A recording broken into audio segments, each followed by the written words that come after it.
नमस्कार, मेरा नाम है नवीन कुमार नंदन। आज कई खबरें ऐसी हैं, वो खबरें जो आपको टीवी मीडिया और अखबार नहीं दिखा रहा है। अखबार छुपाना चाह रहा है क्योंकि सच्चाई जो है वो सामने आ जाएगी। पहली खबर यह है कि कर्नाटक के कोलार में एक दलित बच्चे ने जब एक मूर्ति को छू दिया तो उसके पूरे परिवार पर 60,000 रुपए का जुर्माना लगा दिया गया। उस परिवार ने कहा 60,000 रुपए मैं नहीं दूंगा, लेकिन उस व्यक्ति ने हिम्मत दिखाते हुए कहा कि अब मैं हिंदू देवी देवताओं की पूजा कभी नहीं करूंगा। और उसने जहां पर हिंदू देवी देवताओं की फोटो लगी थी उसके घर में, उसने कहा अब मैं बाबा साहब और गौतम बुद्ध की पूजा करूंगा। और उसने वहां पर गौतम बुद्ध और बाबा साहब की फोटो लगा करके एक मिसाल पेश किया और कहा कि हिंदू देवी देवताओं को नहीं मानना चाहिए। और बाबा साहब ने भी यही कहा था, आप हिंदू देवी देवताओं को ना मानिए, क्योंकि भगवान ने हमको नहीं बनाया है, बल्कि हमने और आपने ही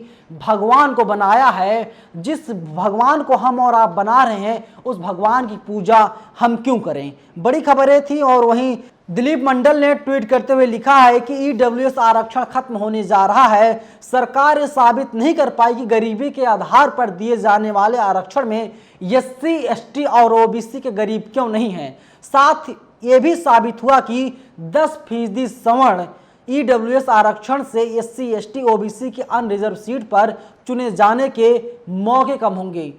ओबीसी, एससी और एसटी के लिए ये बड़ी अच्छी खबर है, क्योंकि ईडब्ल्यूएस आरक्षण अब पूरी तरीके से खत्म होने जा रहा है। वहीं जो सुमित चौहान है, सुमित चौहान न्यूज़ वीक चलाते हैं, उन्होंने भी समर्थन दिया है। उन्होंने कहा कि जो फैसला है मैं इसके साथ खड़ा हूं। तीसरी खबर है कि अनसीन इंडिया ने ट्वीट करते हुए लिखा है, बीजेपी सांसद रमेश बिंद के सामने ही समर्थकों ने टोल कर्मी को पीट दिया। सोचिए, जहां पर बीजेपी सांसद हैं और ये लोग गुंडई पर उतारू हो जाते हैं, कहते हैं कि टोल ना लिया जाए, लेकिन टोल कर्मी कहता है कि भैया हमको पैसा चाहिए, हम यहाँ पर नौकरी कर रहे हैं, हम कोई मालिक नहीं है। लेकिन बीजेपी सांसद के सामने ही बीजेपी के गुंडे टोल कर्मियों की पिटाई कर रहे हैं। टोल कर्मी बार बार कह रहे हैं कि बताइए मेरी क्या गलती है, मेरा क्या गुनाह है, मैंने तो टोल ही मांगा था। लेकिन बीजेपी के कार्यकर्ताओं ने एक ना सुनी और पूरा मामला जो था, पूरी जो घटना ये सीसीटीवी कैमरे में कैद हो रही थी और बीजेपी के सांसद के सामने घटना हो रही थी। वहीं चौथी खबर है कि जो आईवाईसी के राष्ट्रीय अध्यक्ष हैं बीवी श्रीनिवास, उन्होंने ट्वीट किया है, देख रहा है ना विनोद। इन्होंने एएनआई का ट्वीट शेयर किया है। दिल्ली आरएसएस प्रमुख मोहन भागवत ने कस्तूरबा गांधी मार्ग मस्जिद में मुख्य इमाम डॉक्टर इमाम उमर अहमद इलियासी और अन्य मुस्लिम नेताओं से मुलाकात की है। इन्होंने लिखा कि देख रहा ना विनोद, यात्रा के सिर्फ 15 दिनों में ही कैसे भारत जुड़ने लगा है। सोचिए, मोहन भागवत कैसा कैसा बयान देते हैं। हिंदू मुस्लिम कौन करवाता, आरएसएस करवाती है, बजरंग दल के गुंडे करते रहते हैं। जहां पर कोई मुसलमान नमाज पढ़ता है, ये जाकर के वहां पर गुंडाई करते हैं, मुसलमानों को मारते हैं, पीटते हैं, पुलिस के हवाले कर देते हैं। ऐसा लगता है भारत में नमाज पढ़ना, मुसलमान होना गुनाह हो गया है। लेकिन आरएसएस के जो प्रमुख हैं अभी वे मस्जिद में जा रहे हैं, वहां के इमाम से मिल रहे हैं। ऐसा लग रहा है राहुल गांधी भारत जोड़ो यात्रा पर निकले हैं और बीजेपी वाले परेशान हो चुके हैं। बीजेपी वाले अब सोच रहे हैं साहब क्या रास्ता निकाला जाए, क्योंकि भारत का 5वां आदमी मुसलमान है। 20% मुसलमानों की आबादी हमारे देश में है।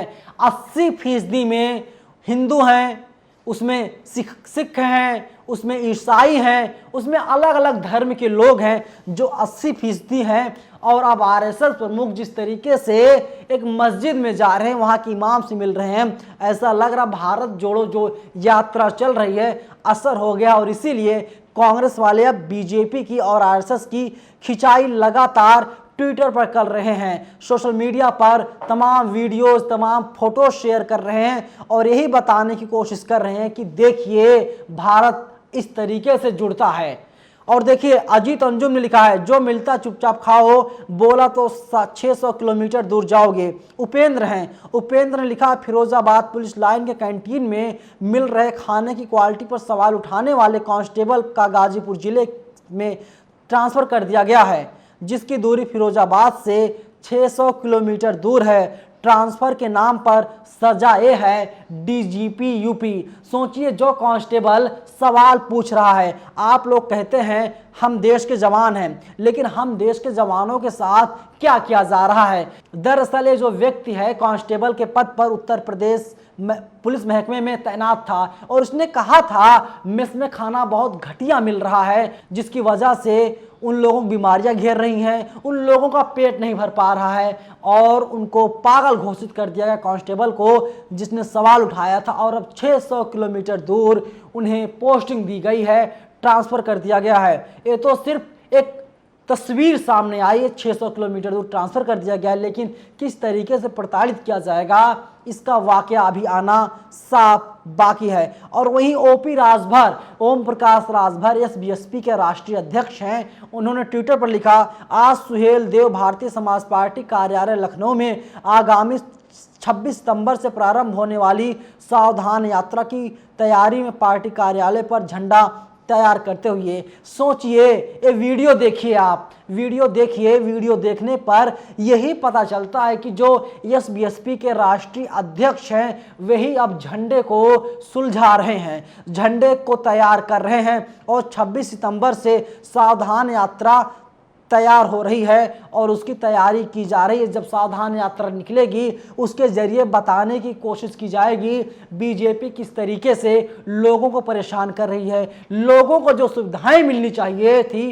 वो सुविधाएं अब आम लोगों को नहीं मिल रही है, बल्कि जो बीजेपी जुड़े हुए लोग थे उन लोगों की ये सारी सुविधाएं दी जा रही हैं। हालांकि ओम प्रकाश राजभर अभी अपने बेटे के साथ में उत्तर प्रदेश के मुख्यमंत्री योगी आदित्यनाथ से मुलाकात किए हैं और मुलाकात करने के बाद ये बताने की कोशिश किए हैं, देखिए मैं अभी भी आम जनता के मुद्दों पर लगातार लड़ाई लड़ रहा हूं और एक कोशिश कर रहा हूं आम जनता के जो मुद्दे हैं उनको उठाया जाए। और उन्होंने ये भी कहा कि उत्तर प्रदेश के मुख्यमंत्री से मिल करके मैंने उन सभी मुद्दों से अवगत कराया है जो मुद्दे आम जनता के लिए जरूरी हैं, क्योंकि लगातार उत्तर प्रदेश में ओबीसी समुदाय जो है वो चाहे किसी पार्टी से हो, चाहे केशव प्रसाद मौर्य हो, चाहे अखिलेश यादव हो, चाहे ओम प्रकाश राजभर हो या चाहे संजय निषाद हो, ये तमाम लोग ओबीसी समुदाय से आते हैं। ये लोग यही कह रहे हैं कि उत्तर प्रदेश के साथ ही पूरे भारत में जातिगत जनगणना करवाई जाए, जिससे पता चल सके कि भारत में कितने फीसदी ओबीसी समुदाय के लोग रहते हैं। क्योंकि मान्यवर कांशीराम ने एक बात कही थी, जिसकी जितनी संख्या भारी उसकी उतनी हिस्सेदारी। और अगर ओबीसी समुदाय पता चलेगा कि कितने फीसदी लोग उत्तर प्रदेश के साथ ही भारत में रहते हैं और ये लोग अपना हक मांगेंगे। लेकिन आप एक बात जान लीजिए, मुसलमानों के खिलाफ मैं नहीं बोल रहा हूँ, लेकिन मुसलमानों को एक बात समझना चाहिए, मुसलमानों की आबादी पूरे देश में 20% है, हर 5वां आदमी मुसलमान है, लेकिन मुसलमानों को उनका अधिकार, उनका हक नहीं दिया जा रहा है। और मुसलमान एक ऐसा धर्म है, एक ऐसी कौम है जो सोई हुई है। मुसलमानों को जागना चाहिए और अपने हक और अधिकार के लिए लड़ाई लड़नी चाहिए, क्योंकि जिसकी आबादी 20% है उसके नेता 20% होने चाहिए, लेकिन मुसलमानों का कोई नेता नहीं है। वैसे एक नेता हैं और उन पर कई मुसलमान सवाल खड़े करते हैं, बीजेपी से मिले हुए हैं। बीजेपी जब 80% की बात करती है तो वैसी साहब आते हैं, कहते हैं 20% पर हमारा हिस्सा है, यानी 20% को लेकर के आप सरकार नहीं बना सकते हैं। आप मुसलमानों को तोड़ करके बीजेपी को सीधा सीधा आप फायदा पहुंचाने का काम कर रहे हैं, जो कि समाज को कभी नहीं जोड़ सकता। समता मूलक समाज की स्थापना करने के लिए बाबा साहब ने ना जाने कितनी लड़ाइयाँ लड़ी थी, लेकिन समता मूलक समाज अभी भी भारत में नहीं आ पाया है, भारत एक नहीं हो पाया है। यानी जो SC ST OBC अल्पसंख्यक हैं ये लोग एक नहीं हो पाए हैं। जिस समता मूलक समाज की कल्पना बाबा साहब ने की थी, उस समाज की कल्पना उत्तर प्रदेश के पूर्व मुख्यमंत्री अखिलेश यादव, ओपी राजभर, मायावती और तमाम नेताओं को करना चाहिए, उस रास्ते पर चलना चाहिए और समता मूलक समाज का जो सपना था उसको पूरा करना चाहिए। क्योंकि जब ये लोग एक हो जाएंगे तभी हम नए भारत का निर्माण कर पाएंगे। और उस नए भारत में क्या होगा? उस नए भारत में यही होगा, लोगों को रोजगार मिलेगा, लोगों को नौकरियां मिलेंगी, लोगों को अच्छी स्वास्थ्य सुविधाएं मिलेंगी, लोगों को अच्छी शिक्षा मिलेगी। लेकिन प्रधानमंत्री मोदी ने जिस नए भारत की बात कही थी, जिस नए हिंदू राष्ट्र की बात कही थी, दरअसल वो हिंदू हिंदू राष्ट्र जो है यहाँ पर लोगों को रोज़गार नहीं मिल पा रहा है, लोग बेरोज़गार हैं, लोगों को नौकरियाँ नहीं मिल पा रही। जब लोग नौकरी मांगने के लिए सड़कों पर आ रहे हैं, लोगों पर लाठियाँ बरसाई जा रही हैं। इसीलिए मैं बार बार कह रहा हूँ, बहुजन समाज के जितने नेता हैं, इन लोगों को एक साथ एक मंच पर आना चाहिए और समतामूलक समाज की